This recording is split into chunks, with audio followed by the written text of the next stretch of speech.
of KwaZulu-Natal. I would like to talk to you about my research in progress. Actually, it's an excerpt, it's incomplete, so just be aware of that.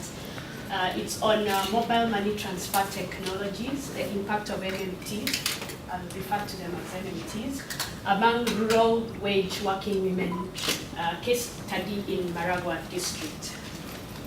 I will begin by giving you a brief background, rationale, and look into one research question, and then literature review related to that. And then we'll go to the methodology, and on findings, I'll touch on three things: the common saving methods, MMT use and outcomes, and the issues of trust. And then I'll conclude by giving you final thoughts. Just to give you a brief background of where or what inspired me to take up this study is about 80% of people who live in rural areas depend on agriculture for their livelihoods. And out of this group, at least 43% are women. And worldwide in developing countries, women are 21% less likely than men to own a mobile phone. And then in Kenya, 93% of Kenyans use mobile phones, and 73% are mobile money customers. Okay, yeah, there we go. The rationale of this study is to look deeper, to see, okay, to get into the bottom of, this whole issue of MMTs MMTs have helped to uplifted the livelihoods of the poor. But one thing, there are existing gaps such that there is no enough information on the impact of MMTs on women who work in rural wage labor. So this study seeks to find out whether, to what extent MMTs play in the livelihoods of women, especially users of MMTs, and how the MMTs have contributed towards improving their livelihoods. The research question is, do women working in agricultural wage labor use mobile money transfer technologies to save? So we'll mainly focus on that. And just to inform you earlier, I'll be using the capabilities approach and the sustainable livelihoods framework to analyze, to evaluate my findings. Okay, at this point I haven't expounded on that, but yeah, it's anytime soon.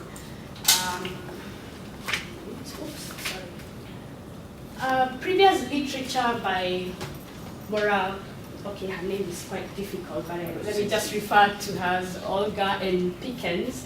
In a study they did in Bukura in Western Kenya, show that remittances sent from urban areas to rural areas raised rural incomes from 5% to 30%.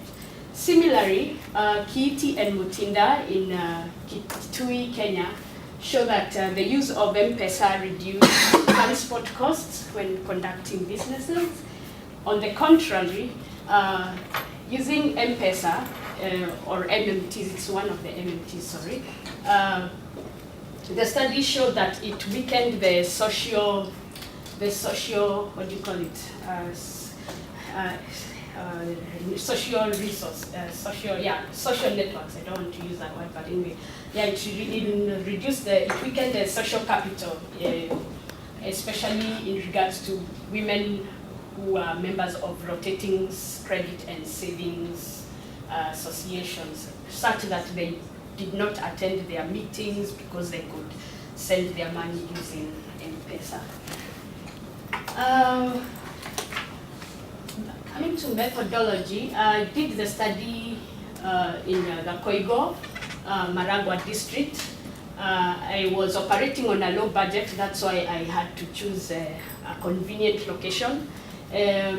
I interviewed both users and non-users of MMTs, and M-Pesa was the most used, so it's dominant in the country, so yeah, that comes out very much in the study. And the women were aged between 29 to 82 years, and yes, there were some women who were 80 years who were using a mobile phone, so yeah. I did I visited five villages, and I managed to interview 27 respondents. Qualitative research methods were used, and I used purposive random sampling for the study. I used semi-structured questionnaires, and interviews were recorded with the respondents' permission. I had to ask for their request, request for their permission before I did so. I did face some limitations during the study. There were security issues. There's a trend of kidnaps that are really happening in that area, so I had to really come clean, and I had to show them a letter from my district commissioner, and I had a gatekeeper with me who also introduced me and even referred them to where I came from, just to make sure that they are safe, talking to someone who would sort them out. And most of the studies I had to do, I did face some literacy barriers. In some questions, I was interviewing in vernacular, so there are some questions which I had to try and restructure sort of, or explain further for the respondents to understand. Coming to findings, the most common saving method was mattress banking. By the way, a disclaimer, please bear with the lingua on the comments, because this I transcribed from vernacular to English, so I didn't want to distort the data. I just wrote it the way it came. So yeah, so mattress banking was quite common. This respondent W says she has never stored money using M-Pesa, and she does not have a bank account. So when one earns money from farm work, the money is earned, spent immediately to purchase goods at the shop in the evening, or if she saves money, she will save very little and will not need to keep it in the phone. Thus, I will just keep it in the house to accumulate.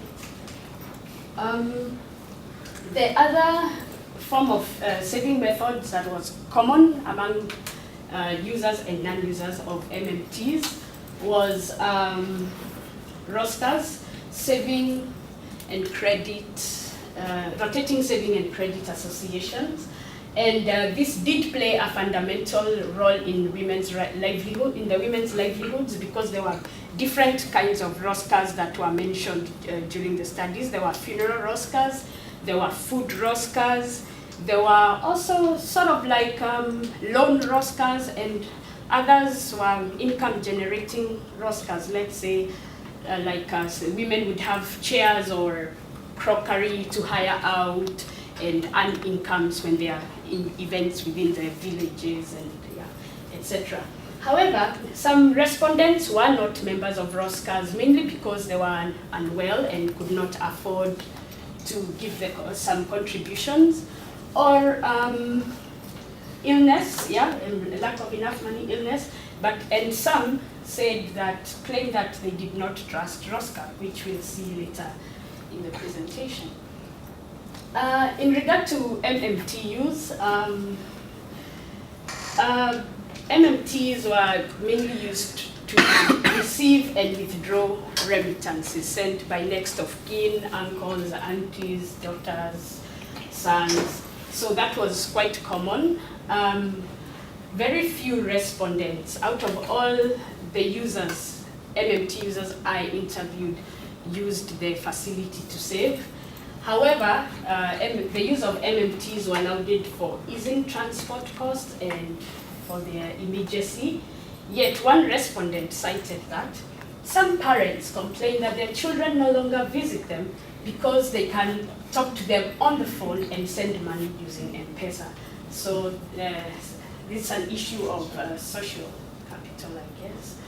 So these are one of the few outcomes of saving using MMTs.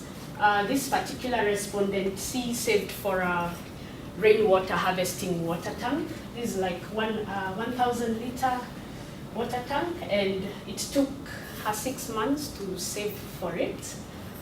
And the second result I came across was this particular respondent managed to get a water connection from a local constituency development fund. It's a government kind of run project that aims at improving the livelihoods of people living in the rural areas. So it's sort of like a cost sharing arrangement, but she managed to save for this water connection for about 4 months. Okay, in terms of trust, there was this issue of delegation, and what I mean by this is one of the respondents cited that she delegates the withdrawal of money using her phone, her PIN number, and her ID to somebody else. So this is a small extract of the conversation I had with the respondent, and she says that she gives her daughter or somebody else, I didn't hear the name, her ID and her PIN to go and withdraw money, and apparently she has done it two times. So that's one. And then in terms of self-discipline, some respondents said that they wouldn't trust themselves storing money in the mobile phone because owing to the fact that they will be tempted to withdraw any time and fail to use the money for its intended use. As this respondent cites, I do not like storing money in M-Pesa. If you store in the Rosca, it is within the Rosca and it will not be easy to ask for the money just like that. But if I store it in M-Pesa and I have saved, let's say 500 shillings, that's like, I don't know, $10 or so, I will just punch the buttons and withdraw the money. So those are one of the few challenges. And then MMTs, there was the issue of trusting Roscas and trusting MMTs. So this particular respondent, I said that she trusted the use of MMTs more than using Roscas, and she did give some valid reasons, and here she says, I cannot save using the Rosca, she says they can bring a lot of childishness, they steal, M-Pesa is better. She says M-Pesa is good because she can withdraw anytime, anywhere, and with Roscas, you can fall short. When you contribute the following day when you're supposed to not the following day, the following time you meet, you're supposed to get your little share, the money falls short. So if you dare bring it up that your money is lost, the members of the Rosca will come up in arms and maybe kick you out of the group. So that's one issue.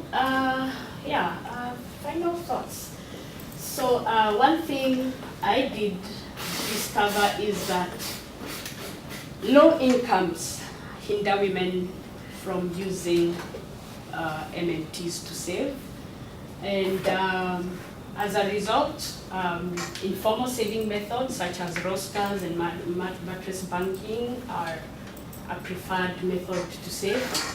Solution, I took this from FAO, increasing women's access to productive resources, similar to that of men, sorry about that, can increase their farm input from 20 to 30%. So that could facilitate, the usage of MMTs.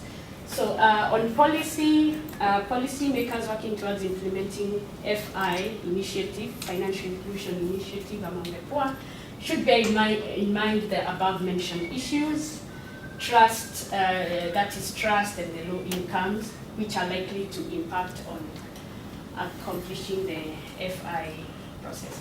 So that's it. Questions, comments are welcome. Thank you very much.